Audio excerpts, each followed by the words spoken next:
Good evening. I'm Senator Rand Paul from Kentucky. Donald Trump and I met many years ago, before he was running for anything. When I first met him, I recall being struck by how down-to-earth he was. He seemed like just a normal guy. Okay, a normal guy with his own plane and helicopter, but who's counting? I was planning a medical mission trip to Guatemala to perform charity eye surgeries, and we needed money to fund the trip.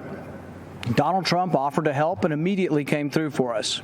Not only did he support my medical mission to Guatemala, but he also contributed to another mission trip to Haiti a year later. We performed hundreds of cataract surgeries in both countries. Nothing is more amazing than removing the bandages from a person's eyes and watching them as they see their loved ones again. Donald Trump helped me make that happen. A few years later, we were opponents, both running for president, and we all know how that turned out. But I'm proud of the job Donald Trump has done as president. I don't always agree with him, but our occasional policy differences are far outweighed by our significant agreements. But more important than simple agreement is accomplishment. President Trump gets things done.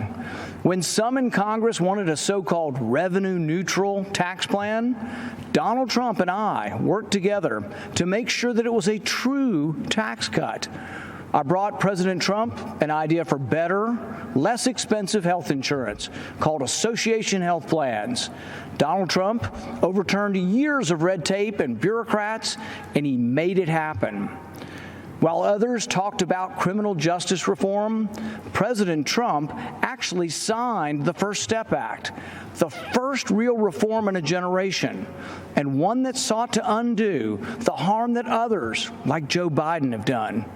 For those of us who lament the Biden crime bill that locked up a generation of young black men, remember that Biden bragged about a bill that still wreaks havoc among people of color.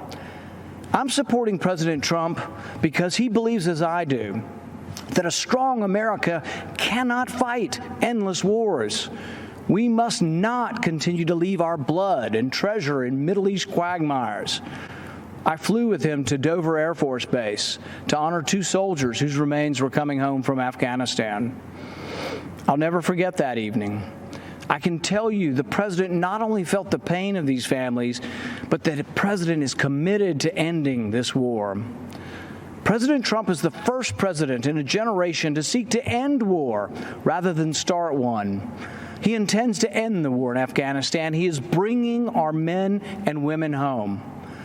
Madison once wrote, "No nation can preserve its freedom in the midst of continuous warfare." I'm proud to finally see a president who agrees with that. Compare President Trump with the disastrous record of Joe Biden, who has consistently called for more war. Joe Biden voted for the Iraq War, which President Trump has long called the worst geopolitical mistake of our generation. I fear Biden will choose war again. He supported the war in Serbia, Syria, Libya. Joe Biden will continue to spill our blood and treasure. President Trump will bring our heroes home. If you hate war like I hate war, if you want us to quit sending $50 billion every year to Afghanistan to build their roads and bridges instead of building them here at home, you need to support President Trump for another term. So to our soldiers and their families, join me in supporting President Trump. To those of you who want lower taxes and better, less expensive health care, join me in supporting President Trump.